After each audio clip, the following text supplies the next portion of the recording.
সিঙ্গুর শুধু একটা জায়গার নাম নয়, সিঙ্গুর আসলে একটা প্রতীক। পশ্চিমবঙ্গের এমন এক জায়গা যেখানে মাটি শুধু ফসল ফলায়নি, জন্ম দিয়েছে এক গভীর রাজনৈতিক আখ্যানের। এমন একটা গল্প যা বোনা হয়েছে বড় বড় প্রতিশ্রুতি আর তার থেকেও বড় হতাশা দিয়ে। চলুন আজ আমরা এই জটিল সমীকরণের গভীরে প্রবেশ করি। এই পুরো বিশ্লেষণটাকে আমরা সহজভাবে বোঝার জন্য 4টে ভাগে ভাগ করে নিয়েছি। প্রথমে আমরা ফিরে দেখব জমির সঙ্গে জড়িয়ে থাকা সেই ঐতিহাসিক প্রেক্ষাপট। তারপর আমরা ডেটা বিশ্লেষণ করে দেখব সেখান থেকে কি কি জরুরি সংকেত উঠে আসছে। এরপরে এখানকার প্রধান রাজনৈতিক শক্তিগুলোর অবস্থানটা বোঝার চেষ্টা করব, আর সবশেষে একটা বাস্তবসম্মত সমাধানের পথের দিকেও নজর দেব। আলোচনাটা শুরু করা যাক সিঙ্গুরের অতীত দিয়ে, কারণ এখানকার বর্তমানের ক্ষোভ আর ভবিষ্যতের প্রত্যাশা সবকিছুরই শিকড় কিন্তু লুকিয়ে আছে মাটির অনেক গভীরে, সেই সব স্মৃতিতে যা আজও মানুষের মনে দগদগে। দেখুন, সিঙ্গুর হুগলি জেলার একটা মূলত গ্রামীণ এলাকা। এখানকার জনসংখ্যা প্রায় 2,76,000, আর এখানকার মানুষের পরিচয়, তাদের জীবনযাত্রা, অর্থনীতি সবকিছুই কিন্তু ওতপ্রোতভাবে কৃষির সাথেই বাঁধা। এই মাটি আর ফসলই এখানকার রাজনীতির মূল চালিকা শক্তি হয়ে থেকেছে বরাবর। এই একটা কথাই হয়তো সিঙ্গুরের পুরো যন্ত্রণাটাকে ধরে রেখেছে। ভাবুন একবার, ন্যানো কারখানার জন্য জমি অধিগ্রহণ হল, তারপর দীর্ঘ আন্দোলন, আর বহু বছর পর যখন জমি ফেরত এলো তখন তা চাষের অযোগ্য। এই যে অভিজ্ঞতা, এটা একটা গভীর ক্ষতের মতো এখানকার মানুষের মনে রয়ে গেছে, আর এই ক্ষোভই আজও ভোটারদের সিদ্ধান্তকে প্রভাবিত করে। 2006 সাল থেকে যে দীর্ঘ লড়াইটা শুরু হয়েছিল, তার শেষটা কিন্তু মানুষের প্রত্যাশা পূরণ করতে পারেনি।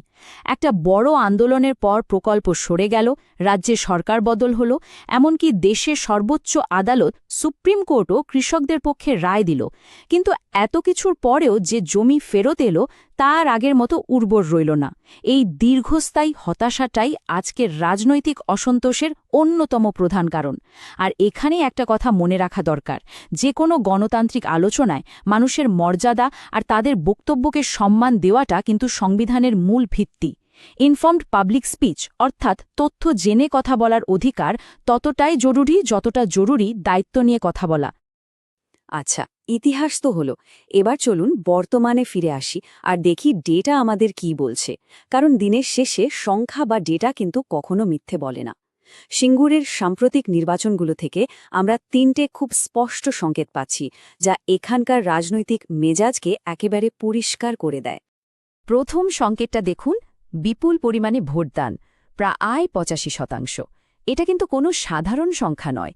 এই বিপুল হারটা প্রমাণ করে যে সিঙ্গুরের মানুষ রাজনৈতিকভাবে উদাসীন নন, একেবারেই নন, বরং তারা নিজেদের ভবিষ্যৎ নিয়ে অত্যন্ত সচেতন এবং সক্রিয়ভাবে একটা পরিবর্তনে অংশ নিতে চান। আর এই স্লাইডটায় রাজনৈতিক পট পরিবর্তনের একটা নাটকীয় ছবি দেখা যাচ্ছে। দেখুন, বিজেপির ভোট শেয়ার যেখানে 7.4% ছিল, সেটা এক লাফে পৌঁছে গেছে 35.8%। এর মানেটা খুব পরিষ্কার, ভোটারদের একটা বিশাল অংশ আর পুরনো বিকল্পের উপর ভরসা রাখতে পারছেন না, তারা নতুন কিছু সন্ধান করছেন। আর এই হাওয়া বদলটা যে শুধু বিধানসভা স্তরেই হচ্ছে তা কিন্তু নয়। যদি আমরা বৃহত্তর লোকসভা আসনের দিকেও তাকাই, তাহলে বোঝা যায় যে সিঙ্গুর এখন পশ্চিমবঙ্গের অন্যতম পরিবর্তনশীল এবং গুরুত্বপূর্ণ একটা রাজনৈতিক রণক্ষেত্রে পরিণত হয়েছে। তৃতীয় এবং সম্ভবত সবচেয়ে গুরুত্বপূর্ণ সংকেতটা হল সাধারণ মানুষের দৈনন্দিন জীবনের সমস্যাগুলো।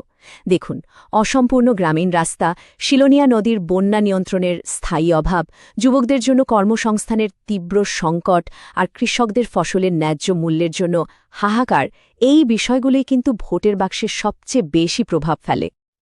তো এই পুরো প্রেক্ষাপটে এবারের লড়াইটার আর শুধু 2 প্রার্থীর মধ্যে সীমাবদ্ধ নেই, এটা আসলে হয়ে উঠছে ক্ষমতাসীনদের প্রতি সাধারণ মানুষের বিশ্বাসের এক কঠিন পরীক্ষা। একদিকে আছেন টিএমসির পরিচিত মুখ, তার শক্তি হল তার আন্দোলনকারী অতীত আর মানুষের সঙ্গে দীর্ঘদিনের পরিচয়। কিন্তু তার দুর্বলতার জায়গা হল কিছু বিতর্ক এবং প্রতিশ্রুতি পূরণে ঘাটতির অভিযোগ। অন্যদিকে বিজেপির সামনে একটা বড় সুযোগ রয়েছে প্রতিষ্ঠান বিরোধিতাকে কাজে লাগানোর, মানে ক্ষমতাসীনদের প্রতি মানুষের যে ক্ষোভ তাকে নিজের পক্ষে আনা। কিন্তু তাদের জন্য সবচেয়ে বড় চ্যালেঞ্জ হল তৃণমূলের সেই শক্তিশালী স্থানীয় সংগঠনকে টপকে যাওয়া। যদি আমরা ক্ষমতাসীনদের কাজের একটা রিপোর্ট কার্ড দেখি তাহলে ছবিটা আরও পরিষ্কার হয়ে যায়। জনকল্যাণমূলক প্রকল্প, পরিকাঠামো নির্মাণ বা সাধারণ মানুষের বিশ্বাস অর্জন, প্রায় প্রত্যেকটা ক্ষেত্রে পারফরমেন্স বেশ দুর্বল। আর এর মূল কারণ হিসেবে যেটা উঠে আসছে তা হল প্রকল্পগুলোর সুবিধা সবার কাছে সমানভাবে পৌঁছায়নি এবং কিছু বিতর্কিত মন্তব্য বা ঘটনা মানুষের আস্থায় আঘাত করেছে। তাহলে আসল প্রশ্নটা কি দাঁড়াচ্ছে? প্রশ্নটা হলো, এই যে একটা বড় অংশের ভোটার যারা হতাশ, যারা কোনো দলের ওপরই পুরোপুরি ভরসা করতে পারছেন না, তাদের ভোটটা শেষ পর্যন্ত কোন দিকে যাবে?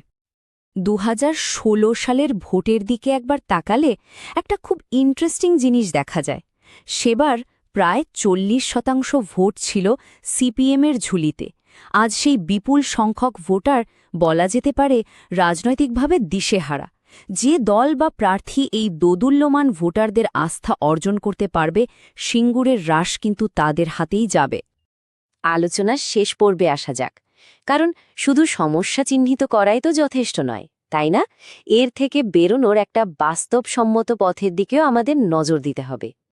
ভবিষ্যতের পথটা কোনো ফাঁপার রাজনৈতিক প্রতিশ্রুতির উপর নির্ভর করতে পারে না।